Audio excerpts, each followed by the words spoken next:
Il est 8h30 sur le plateau de la matinale, c'est notre toute dernière partie ensemble, bien sûr avant de revenir demain, mais on a le temps, on a encore une demi-heure, alors passons-la dans le plaisir, dans la joie, dans la bonne humeur et avec le sourire, surtout si vous êtes devant votre café, votre chocolat chaud, votre thé, vos croissants, vos pains au chocolat, bref, installez-vous confortablement, mangez tranquillement, on me fait signe en régie que j'ai même oublié les tartelettes, voyez, donc si vous avez tout ça, profitez-en, Antoine a raison, c'est le matin, profitez-en pour bien manger. Votre programme, on vous le donne, avec ce matin, une visite guidée sur le plateau de la matinale, celui de la future salle de spectacle, le KM. Elle doit succéder aux fusions et sera gérée par l'association du même nom. Fin de chantier au printemps prochain avec une visite en compagnie de Grégoire de Châtillon. C'est dans votre journal, c'est dans quelques instants.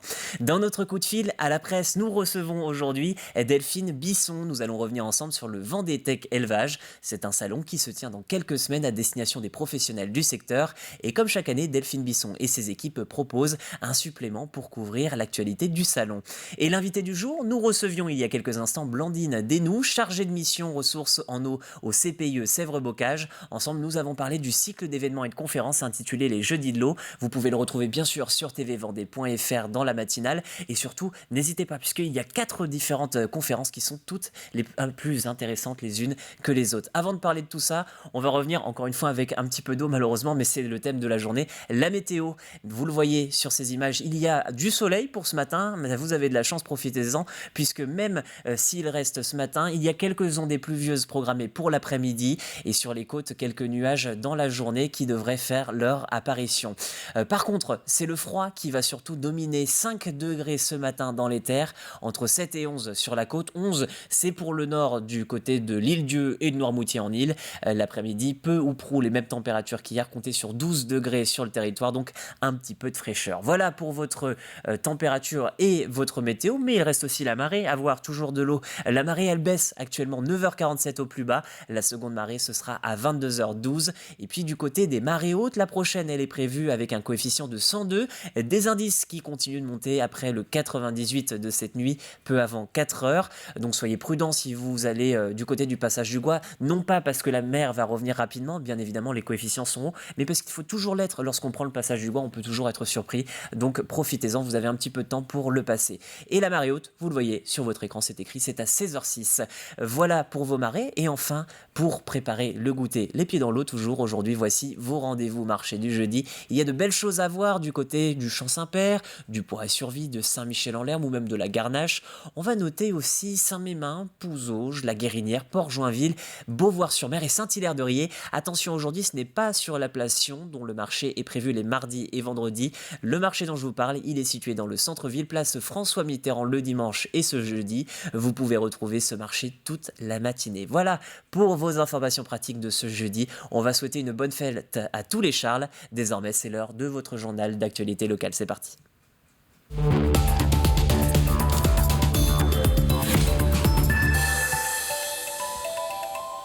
On débute avec son immense fresque. Difficile d'ignorer désormais le KM aux abords de la gare de La Roche-sur-Yon.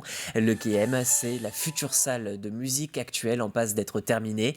Elle va ouvrir au printemps prochain et Grégoire de Châtillon a pu y accéder il y a quelques jours. C'était en compagnie de l'architecte des lieux.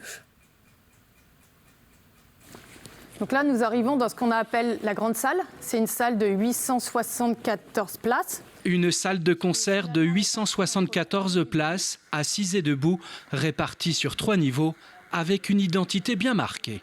Traditionnellement, les salles de musique actuelles sont des grandes boîtes noires, complètement absorbantes, avec beaucoup d'absorbants acoustiques au mur. Et nous, l'idée, c'est qu'on lui donne finalement, de par les couleurs, les matières, les formes, une personnalité, une identité à elle, et qu'elle soit reconnaissable finalement de par les selfies, les images, les transmissions, les groupes qui y jouent. Et ça, c'était nous une intention architecturale qui a été retenue. Davantage de bois, moins de béton.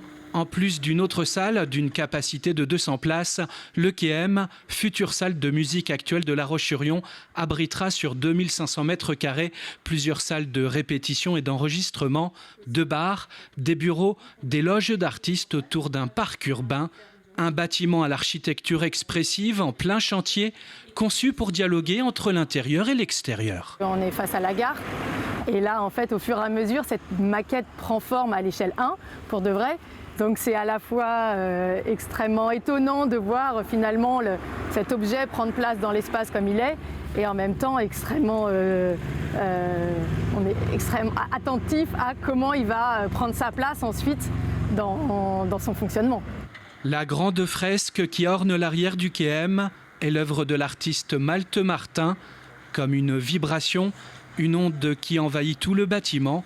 Livré au printemps 2022, le quai M pourrait accueillir ses premiers concerts en septembre prochain. Un nouveau préfet pour le département. Gérard Gavory vient d'être nommé à l'issue du Conseil des ministres d'hier. Ce dernier est actuellement préfet de la Manche depuis 2 ans et demi. Il succède à Benoît Brocard, arrivé sur le territoire en juillet 2017. La date de prise de fonction n'a pas encore été dévoilée. En bref, ce lundi, les candidatures pour la 11e édition des Trophées d'Avenir ouvrent. Le concours a pour objectif de récompenser la création ou la reprise d'entreprises. Vous avez jusqu'au 10 janvier pour vous faire connaître et le lauréat sera annoncé lors d'une grande cérémonie prévue au printemps prochain. Un peu de lecture à présent avec le festival des clics et des livres. Ce festival jeunesse est organisé à La Roche-sur-Yon jusqu'à samedi inclus afin de parler numérique et informatique et littérature. 3 mots qui vont très bien ensemble, vous allez le voir dans cet extrait de la Vendée en direct réalisé hier. On a la chance de recevoir Vanessa Lalo qui est psychologue clinicienne spécialiste des jeux vidéo qui va par des débats, des échanges, nous interroger sur notre relation aux écrans et comment est-ce qu'on peut accompagner les enfants dans ces démarches-là. On sait qu'avec le Covid, les enfants ont passé peut-être plus de temps devant les écrans, pas pour de mauvaises raisons, aussi pour le travail scolaire, mais comment est-ce qu'on accompagne ça ? Ensuite, le jeudi, vendredi et le samedi, ce sont les mêmes ateliers. On a la chance de recevoir des illustratrices locales, nantaises, qui vont présenter des petits ateliers pratiques issus de leurs ouvrages. Et nous, on proposera en parallèle des ateliers autour du numérique, de l'environnement et de la citoyenneté, de la lutte contre les discriminations. Voilà. Et sans oublier le coin des tout-petits, le samedi matin, donc avec un spectacle aussi qui est dédié aux tout-petits, des coins lecture, des racontes tapis, des kamishibai qui seront encadrés par les bénévoles de Lire et Faire Lire. Albin Mouton et son invité sont à retrouver dans votre Vendée en direct sur tvendée.fr, rubrique Actu. C'était l'invité d'hier. Toujours à propos de littérature jeunesse, une bande dessinée dans votre journal, une BD au service de ceux qui ont besoin de parler sans toutefois parvenir à se faire comprendre. Les enfants de l'association Esmeralda se lancent pendant ces vacances de la Toussaint dans un projet de longue haleine, créer de toutes pièces une bande dessinée pour parler de leur quotidien d'enfants à haut potentiel intellectuel ou avec des difficultés d'apprentissage. Pierre Dalicieux est allé découvrir les premières planches. Un atelier bande dessinée destiné à ces jeunes, tous soit à haut potentiel ou atteints de TDAH, troubles de déficit de l'attention ou autres troubles peu connus du grand public. Une journée pour mettre sur papier des choses parfois difficiles à porter au quotidien. J'aime bien faire cet atelier, c'est pour me libérer de tout ce qui s'est passé à l'école primaire parce que j'ai eu plein d'insultes. Comme quoi j'étais obèse, que j'étais bête. Il y a quelques gens qui peuvent te juger, ils peuvent parler sur toi, te dire des trucs sur toi en secret. C'est un peu gênant et c'est énervant, oui. Ici, tout le monde peut s'entendre bien, on peut exprimer tout ce qu'on veut en dessin, c'est super cool. L'atelier est encadré par une professionnelle de la bande dessinée. Durant l'année, ils vont créer ensemble un personnage, Esmeralda, qui va pouvoir dire tout haut ce que bien souvent ces jeunes ont du mal à exprimer à l'école ou même à la maison. Beaucoup de choses à dire déjà, parce qu'ils sont souvent réduits au silence ou même leur manière de s'exprimer, souvent à l'oral ou en cercle. Ça n'a rien à voir avec le dessin. Là, ils ont vraiment la possibilité en fait, de ne pas faire entendre leur voix, pas forcément de parler à l'oral devant un public, mais de parler à travers un autre personnage, donc à travers Esmeralda, et de le faire comprendre sur papier, donc sur un média en fait, qui peut rester dans les mains, qui peut être lu et distribué. L'association Esmeralda a été créée par des mamans et quelques papas aussi, bien souvent isolés face à la détresse de leur enfant. Aujourd'hui, c'est ensemble qu'ils peuvent avancer et trouver des solutions. On se sent énormément seul et il y a surtout le regard des autres parents, des autres familles et aussi des enseignantes des fois qui peuvent être lourds. Et c'est parce que ce sont des troubles qui sont mal connus, donc on n'en veut à personne, ni aux enseignants, ni aux autres parents. Nous, on est juste là pour mettre la lumière sur la particularité de nos enfants et leur expliquer en fait aux gens pourquoi ils ont telle et telle réaction, pourquoi ils réagissent comme ça et expliquer ce qu'est au quotidien, ce que sont au quotidien ces troubles-là. Une bande dessinée sera éditée et imprimée à la fin de l'année. À l'intérieur, plusieurs histoires, toutes aussi singulières que ces jeunes autour de cette table. C'est le tracas de tous les sportifs sur les terrains en synthétique. Les billes en caoutchouc dans les chaussures, ça l'était aussi pour les licenciés du club du Vendée Poire et Survie Football. Était car la commune s'est dotée à la rentrée de 2 nouveaux terrains synthétiques, un pour 8 joueurs, un pour 11. Une première française et européenne puisque ces terrains sont fabriqués par l'entreprise vendéenne Sporting Sol et ils sont composés de noyaux d'olive et de bouteilles d'eau broyée. On a effectivement fait ce choix d'une qualité supérieure et puis aussi surtout répondant à des normes environnementales un peu innovantes. Nous avons des terrains synthétiques 100% éco-responsables, à la fois dans le garnissage et puis en même temps dans la fibre qui est issue de matières recyclées, de bouteilles plastiques en fait. Et puis ce terrain lui-même sera recyclable ensuite pour de futurs terrains. Donc on va jusqu'au bout de la logique et on a vraiment un terrain qui répond à des normes environnementales qui sont une fierté pour l'équipe municipale. Et de 4e victoire en 4 matchs des Tigresses dans l'Eurocup féminine de basket. Grâce à leur victoire hier acquise sur le parquet de Charleville-Mézières, 69-72, le RVBC est directement qualifié pour les 32e de finale de la compétition. Et on termine après le basket sur un mot de football, le tirage au sort du 7e tour de la Coupe de France. Parmi les gros tirages, ceux de La Roche-Essau et de Luçon. La Roche-Essau, pensionnaire de Régional 1, va accueillir Le Mans FC en National. Luçon, plus petite équipe vendéenne engagée, va recevoir un autre club professionnel, Laval, toujours en National. En National 2, cette fois, le VHF, le Vendée Les Herbiers Football, sera opposé à Saumur, une équipe de la division inférieure de N3. Et enfin, un duel de N2, c'est à prévoir entre La Roche VF et Châteaubriand. Et puis du côté du tirage du premier tour fédéral de la Coupe de France féminine, les Lyonnaises de La Roche-Essau seront opposées aux filles du FC Nantes. Rencontre entre 2 clubs de D2 féminines, donc 2 clubs de D2, mais 2 clubs de D2 de compétitions différentes. Et oui, il y a 2 groupes et les filles du FC Nantes sont en tête de leur groupe de D2. Du côté des Ornésiennes, c'est milieu de tableau, bas de classement. C'est donc une rencontre qui sera très intéressante entre ces 2 formations ligériennes. Voilà pour l'actualité locale. Je vous remercie de nous avoir suivis. Si vous devez nous quitter, bonne journée. Mais vous pouvez aussi rester avec nous dans la matinale puisque nous nous tournons tout de suite vers les couleurs du ciel et enfin, nous développerons le reste de l'information en territoire vendéen.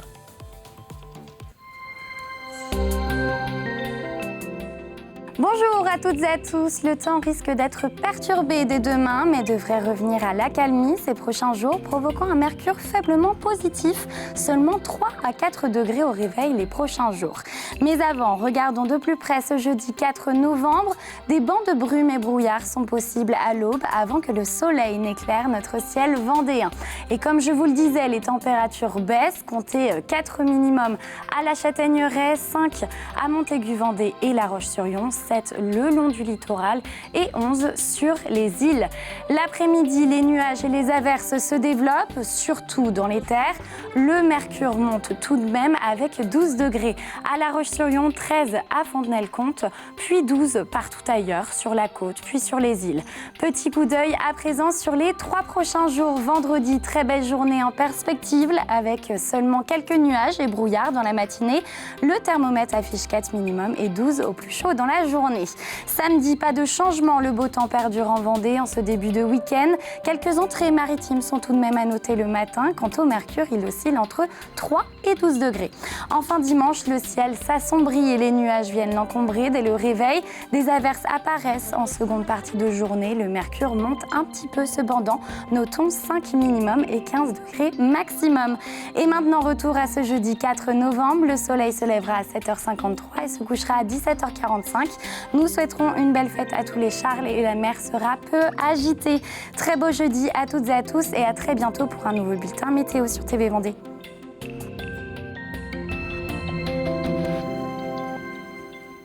Il est 8h45 sur la matinale. Vous pouvez passer ce début de journée avec nous puisque nous sommes encore ensemble pour quelques minutes. Un peu de festivité et de sport à nouveau. Souvenez-vous, hier nous vous parlions du Palais en Vendée avec les championnats de Vendée jeunes. Aujourd'hui, notre plus de l'information se consacre d'une manière un peu plus générale à la pratique de cette activité.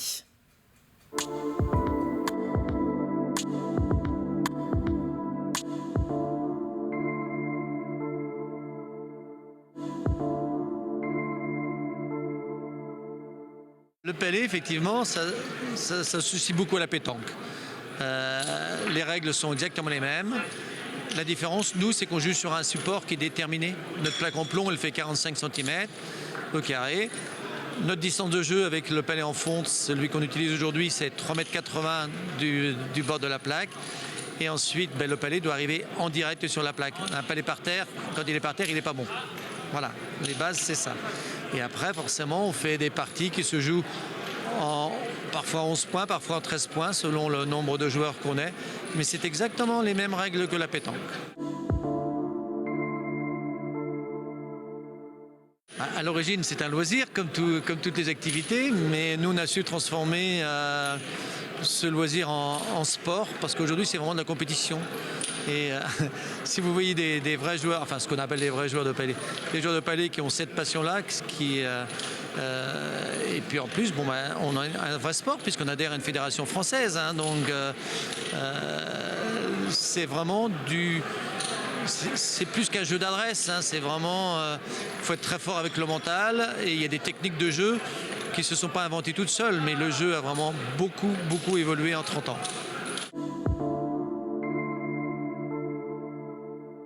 Une des particularités du palais, c'est qu'il y a en France peut-être 15 types de palais différents. Les plus répandus, ce sont, on va dire, probablement les Vendéens en nombre de joueurs et bien structurés. Donc nous, on joue sur des plaques de plomb. Les Bretons et tous les départements limitrophes jouent sur des grandes planches en bois, des grandes planches en peu pliées, une distance plus longue qui s'appelle du palais sur planche, du palais breton. Puis après, vous avez en Gascogne du palais gascon, où vous jouez à une quinzaine de mètres sur des quilles. Puis en Bretagne, vous avez ce qu'on appelle la galoche bigoudaine et du palais pontivien. En réalité, il y a beaucoup de sports. Sincèrement, c'est le palais aujourd'hui vendéen, enfin le palais sur plaque en plomb, qui est le mieux structuré, sincèrement, sans faire de chauvinisme.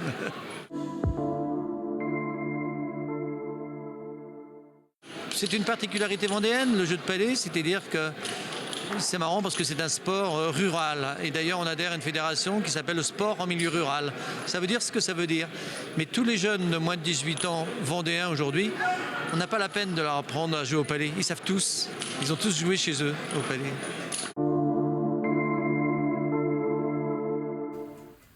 Voilà pour votre plus de l'information. Si vous êtes un amateur du palais en fonte ou en bois, bien n'hésitez pas à le retrouver. C'est sur tvvendée.fr, rubrique actu. Et n'oubliez pas d'ailleurs que les championnats de France de Vendée, de palais de jeunes, c'était ce week-end et nous vous en avons parlé hier sur TV Vendée.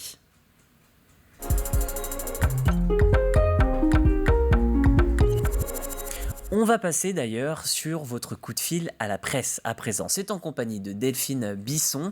Ensemble, nous revenons sur la préparation du festival Vendée Tech Élevage. Comme chaque année, son journal, son hebdomadaire, pour être tout à fait précis, propose un supplément pour ses abonnés. Donc, je vous propose de découvrir cette interview sur la Vendée agricole avec Delphine Bisson. Le salon Tech Élevage, donc c'est un salon qui est destiné vraiment aux éleveurs et aux agriculteurs en général, spécialisés dans l'innovation et dans les concours des animaux, que ce soit en race laitière ou en race du coup allaitante, comme on appelle, donc plutôt viande bovine. Et en fait, si vous voulez, donc c'est la 9e édition. Donc typiquement, c'est un salon qui est organisé par la Chambre d'agriculture. La Chambre d'agriculture est un de nos partenaires forts, nous au sein du journal Vendée Agricole. Et en tant que presse spécialisée, forcément, parler du salon Tech Élevage pour nous c'est incontournable. C'est-à-dire c'est-à-dire c'est indispensable. C'est comme si TV Vendée ne parlait pas du Vendée Globe, voilà, pour vous donner un comparatif.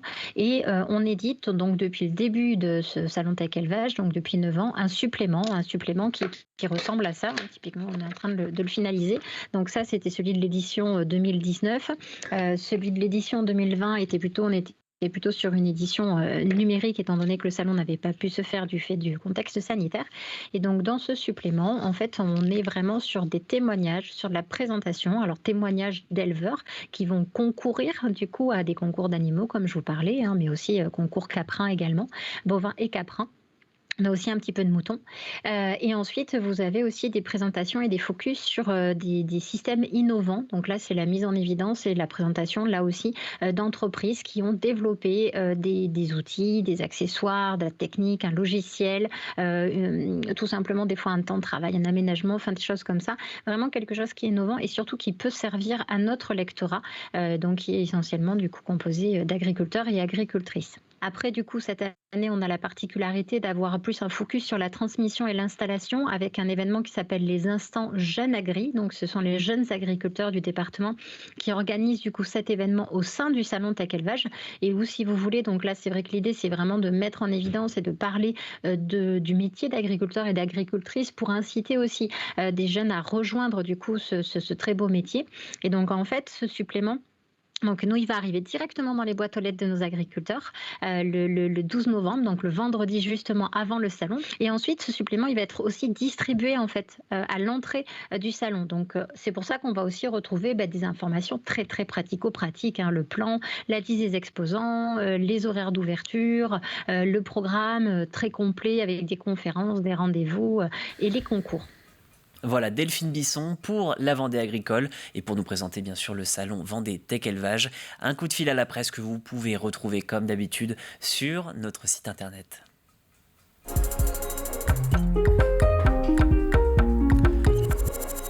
Et désormais, c'est votre extrait du jour. Comme chaque matin sur TV Vendée, on vous fait découvrir un extrait concocté par la rédaction et les équipes de TV Vendée sur nos différentes émissions. Et aujourd'hui, on retrouve Catel Lejeune dans le Mag Eco. Catel reçoit aujourd'hui les responsables de la brasserie Mélusine.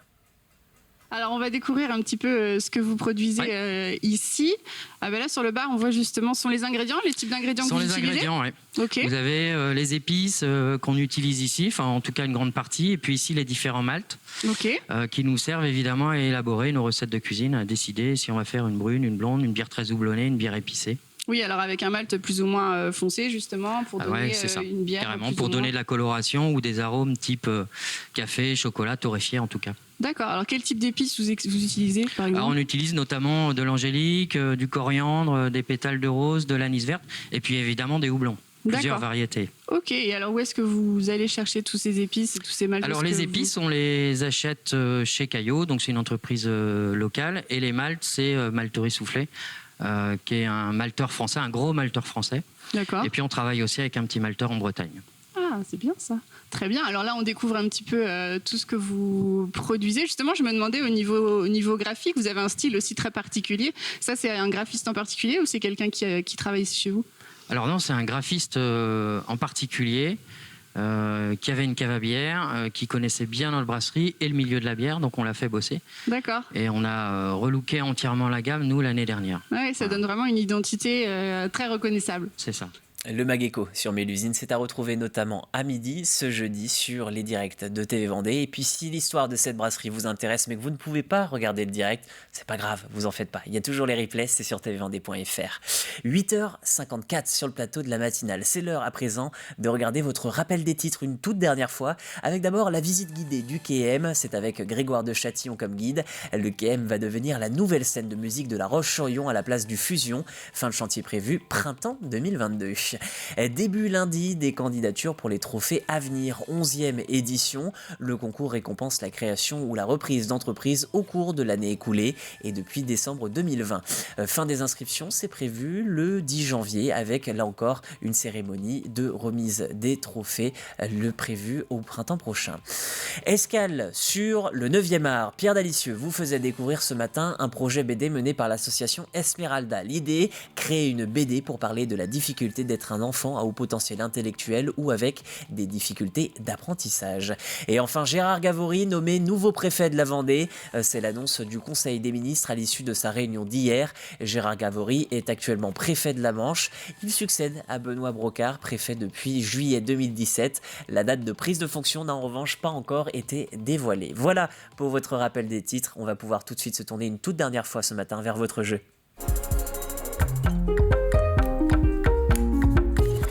Alors, comme d'habitude, votre jeu, vous avez le droit à une petite feuille qui va vous donner toutes les informations pour participer. Bien sûr, la question d'abord, en quelle année a commencé le spectacle des bénévoles du chœur? Vous le voyez sur ces images d'Albin Mouton. Donc, en quelle année a commencé le spectacle des bénévoles du chœur? Chaque jour, vous avez le droit à un indice. Aujourd'hui, culture. Et oui, c'est d'actualité, puisque le Goncourt a été attribué hier au Sénégalais Mohamed Mbougar Sarr. Désolé si j'ai écorché le nom. Culture, donc, l'indice du jour. Le Goncourt est attribué cette année-là, celle que nous recherchons, à Jean-Christophe Ruffin pour Rouge Brésil. Si vous trouvez la réponse, vous savez quoi faire. tvendée.fr, rubrique jouer. Et vous pourrez peut-être repartir avec les 2 fois 4 places à gagner pour applaudir le Chaland Basket. Le prochain match sera pour le 12 novembre face à Angers. Mais vous pouvez utiliser ce pass tout au long de l'année, donc pour un match. Voilà pour votre question du jour. Je vous souhaite bonne chance pour emporter ces 4 places. Le tirage au sort, c'est demain matin, à l'issue de la matinale, peu après midi. Il ne me reste plus qu'à vous souhaiter bonne chance, comme je vous le disais. Et puis une belle journée, puisque ça y est, c'est la fin de la matinale. Merci de nous avoir suivis. On se retrouve avec grand plaisir dès demain à 7h du matin. Et en attendant, je vous souhaite une belle journée sur TV Vendée ou ailleurs. Au revoir.